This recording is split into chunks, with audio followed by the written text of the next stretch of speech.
Welcome back to the School of Calisthenics with Tim and Jacko. Tim, tell them what we've got for them today. Today we're going to take you through a full bodyweight workout that requires no equipment whatsoever. Let's get started.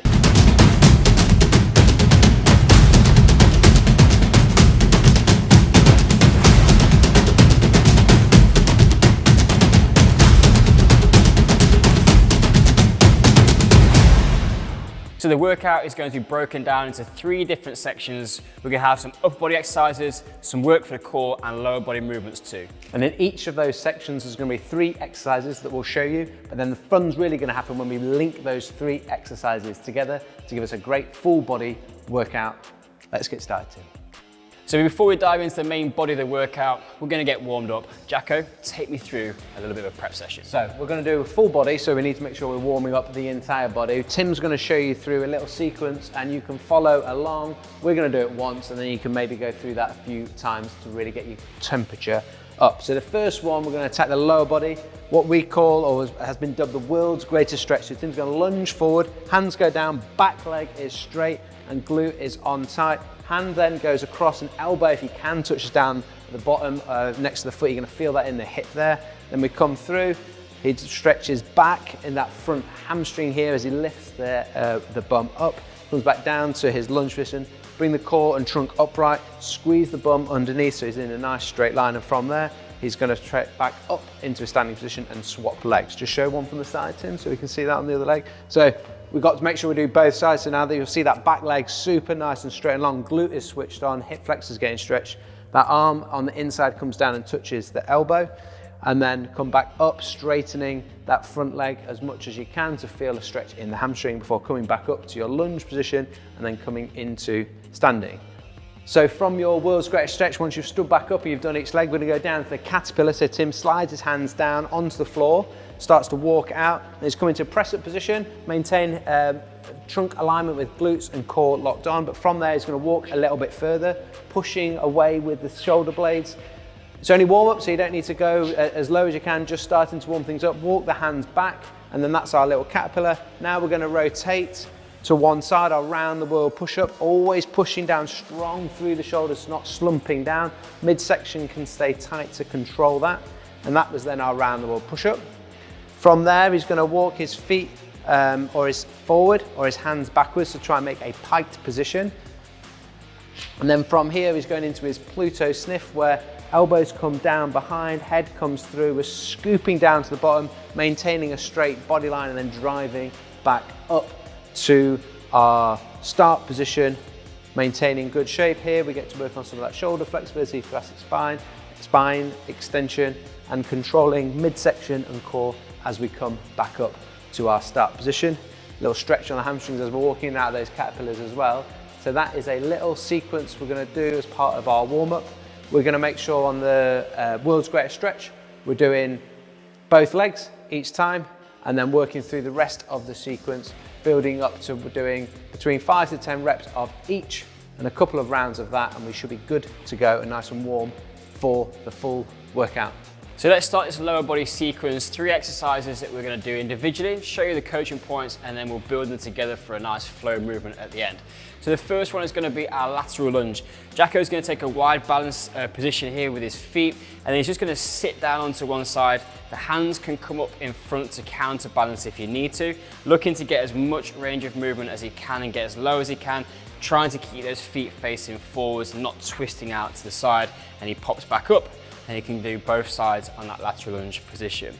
If that's a little bit difficult and you find the range of movement hard, you're just going to narrow your base a little bit, just to regress the movement and then work through the range of movement that you can control. Same principles, just control that positions and make sure that you're feeling nice and comfortable when you drop into that low shape. To make it a little bit more difficult, you can actually throw a bit of balance work into this. So back in his original position, Jacko drops into one side, and he's going to pop back up, and he's going to try and he's going to come up and nail the balance position. So you're a little bit of control of shifting your center of mass over your base of support. Really good to building that lateral stability and also to challenge your balance. Those are 2 things we want the lower body to be able to do. Just proving I can balance. Our second lower body exercise is going to be a split squat jump. So we're going to start in a split stance lunge shape, working these lunge patterns a little bit more. And Jacko for exercise 1 is just going to pop through and just not worry too much about moving the legs, but just trying to get up off the floor. You can see he's doing a great job of using those arms to help him balance. If you find that a little bit difficult or intimidating, you don't feel confident to jump, you can just work through a standard lunge. Same thing, work those arms into that balance shape as you come through and just get into a nice low lunge position. This might be a nice little prep if you've never done any plyometric work before. If you're looking to make it a little bit more difficult and get the heart rate up or build some more explosive power in the lower body, we're going to try and split jump these legs so they're going to change in midair. So he's driving high, pushing hard off the front leg, getting as high as he can, and then split that stance in the midair to land on the opposite side. Again, arm mechanics working exactly the same. There's 3 little lunge progressions that we can do to get those legs working, build some explosive speed, and just get, if you want to, a bit of heart rate going as well. So the final exercise in our lower body sequence is going to be the push-up burpee. Jack's going to show you the main exercise and then we'll give you a progression and regression as we have done before. So he starts off in his push-up position, he drops down, he comes back up to his feet, and then we're just going to look for a small hop. So you lower yourself back down, chest to the ground in a full push-up, and then pop back up.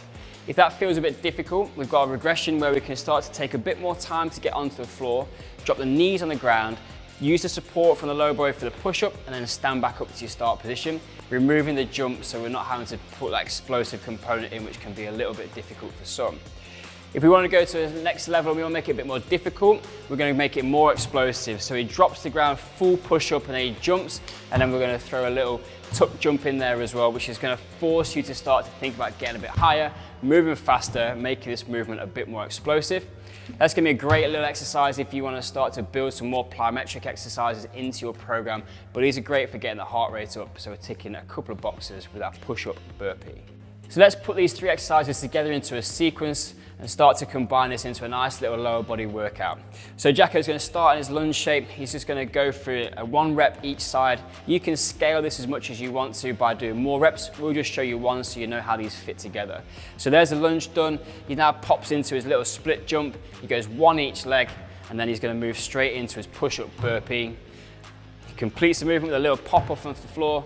As we say, build those through. If you want to do 10 of each, you can do. You can scale it to as much as you like, and that's going to fit around how much training time you've got and what your individual goals are. And there is a 3 movement lower body sequence to get you started for a low equipment workout. We're going to move on to the core exercises now. We've got another 3 to put together. Again, we'll show you them in an individual sequence, and then we'll link them together into a flow pattern at the end that you can combine when you're ready. So Jacko's going to start with a candlestick position. So he's going to come onto his back, his hands out to the side, trying to drive his feet up as far as he can, trying to get that lower abdominals working to push the hips nice and high.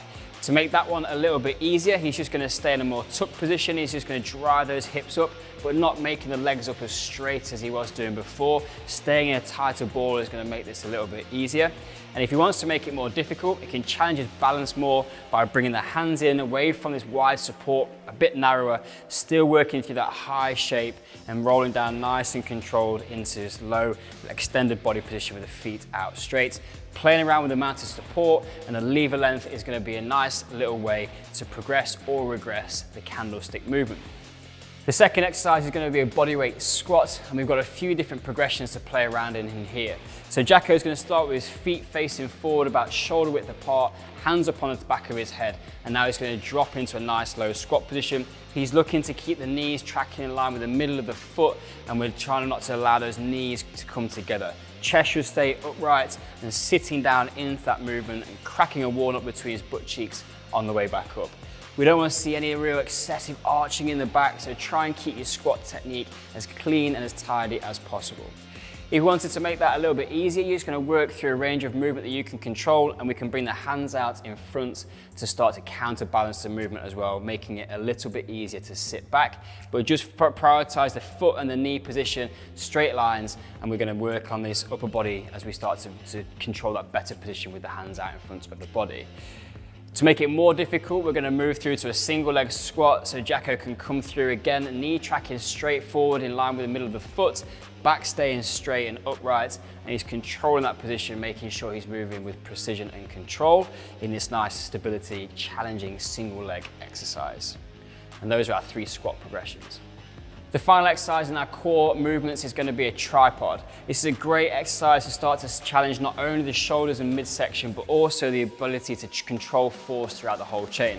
So Jacko comes into a straight arm press up position, hands together to make a diamond and a wide base with the feet.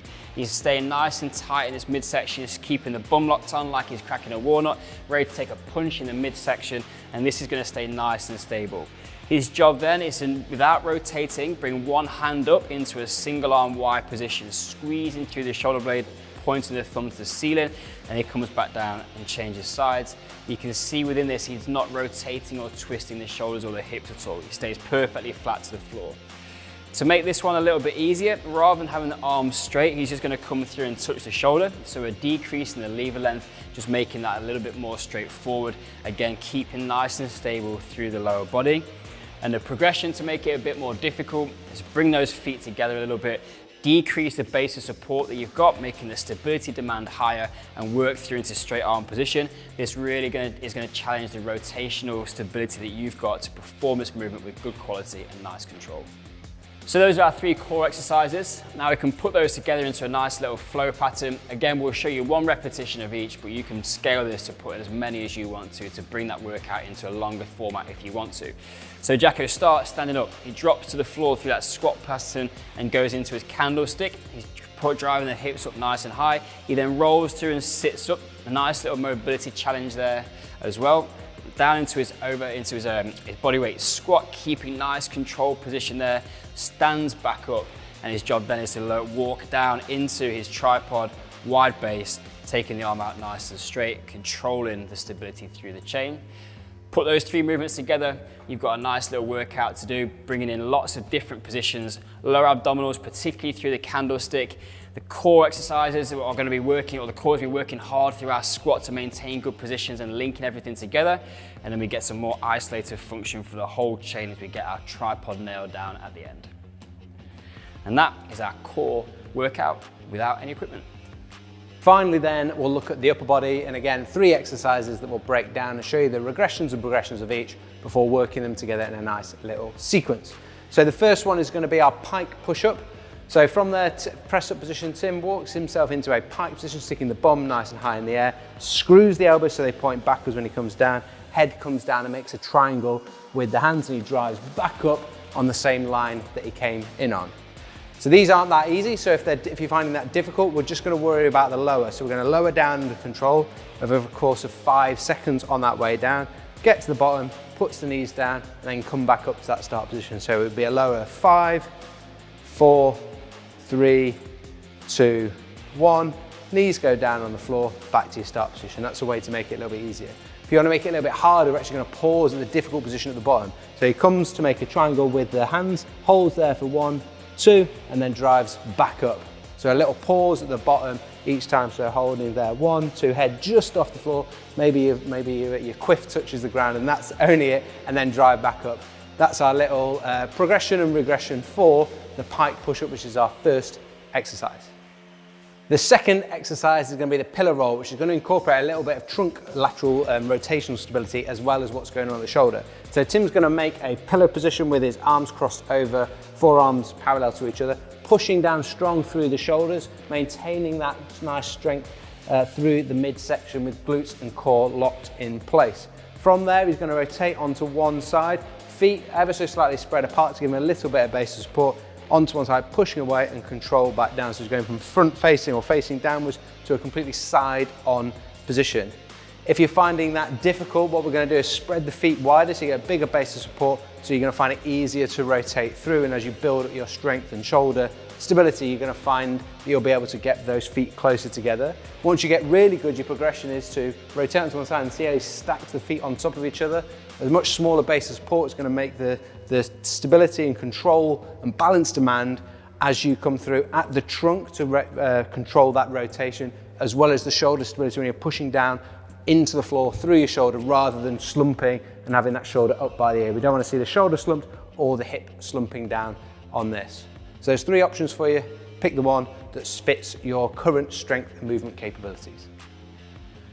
The third upper body exercise is going to fire up that posterior side of the shoulder on the back of our body, where we're going to go into our reverse tabletop position. The first option we're going to have is with the body or legs straight, fingers pointing backwards. Tim's going to squeeze those shoulder blades back. Imagine he's pinching a pound coin between shoulder blades. Lift the chest, but maintain a nice straight body line. Squeezing core, squeezing glutes to get up into that shape. He's going to hold and squeeze at the top for 3 seconds. And then he's going to control back down. When he's at the top, he's trying to squeeze those shoulders back, not having the shoulders rounded and forward. He's going to squeeze them back and push down into the ground to lift himself up. So he's getting retraction of those shoulder blades to help with that elevation. If that's difficult, we're going to shorten the lever length. So the knees become bent now, and all of a sudden because we've bent those knees and we shorten that lever length, there's a little bit, the distance between your base or 2 points of contact with the floor, your base support, is a little bit more advantageous for you in that shape. To make it more difficult to progress it on, we're going to load up one side. So he's going to find that top position, but he's actually going to take one arm off, stay pushing down through that shoulder so he's not slumping, and he rotates on to the other side, trying to maintain a nice straight body position rather than shifting the hips or rotating through the trunk when he's in that shape. And then by the fact that he's only on one side, those shoulder stabilizers are having to work really hard to maintain that position where he's pushing away rather than slumping down into that shoulder. And that is your progression for the reverse tabletop position. And that is the final of our 3 exercises that we're now going to link together. So linking these 3 exercises together now for our upper body sequence. Tim goes into his pike position, so bum nice and high in the air, comes down into his pike push-up. He's going to do 2 of these, because when he comes then down into his pillar position, walking the hands out, he's going to do 2, where 1 to one side. It's nice to stacking the feet, he shows the hard variation, and then 1 to the other. There's his 2 reps. And then from there, he's going to rotate all the way around, fingers pointing backwards, lift the chest, hold for 3 seconds, 2, 1, control back down, and then he would go back into his second rep before rotating all the way back round into then his pike push-up position, and he can start his second round of that sequence. So it's the pike push-ups, it's the pillar roll, and then it's the reverse tabletop. Again, we've given you 3 variations to do, 1 easier, a middle, and a progression. You choose the one that's suitable to you, and that is a nice final sequence or flow of 3 exercises to go into your upper body training as part of this full body workout. So there we have it, your full body workout with no equipment needed at all, covering the lower, core and upper body and how they are integrated in together. 9 exercises, each with progressions and regressions, so you can choose the one that's appropriate to you and put them into those little sequences and flows. Now, I know what you're thinking, how many reps and sets do I need to do, Jacko? Well, Tim's going to tell you. You can scale this for wherever you want to go. If you want to do 1 and you want to just do 1 of each exercise and move through and just do 9 on the balance, you can do that. Or you might choose to do 5 or 10 repetitions of each movement, and you might do 2 to 4 different sets. The great thing about these exercises is it really highlights the importance of moving the entire body. The kinetic chain is an integrated unit. Lots of options to sort of move these into different positions and train different areas, whether you want to prioritize lower body, core or upper body. It's up to you. Have a play with it, see what works in terms of how much training time you've got. But the reality is, if you want to do a 30-minute session or you've got 5 minutes, this workout is going to fit into one of those different situations. So you've always got something you can do, which is going to move your whole body and get you moving better, having more fun and getting superhuman strong. And that is what it is all about in our philosophy on training at the School of Calisthenics. So I hope you enjoyed this one. If you have done, let us know in the comments. And if you want to see any more workout videos like these, do let us know. Anything that you want covering, put those in the comments, and we look forward to helping make more videos and more workouts and content that is specific to whatever you guys and girls out there need. Thank you for watching. Until next time. Class dismissed.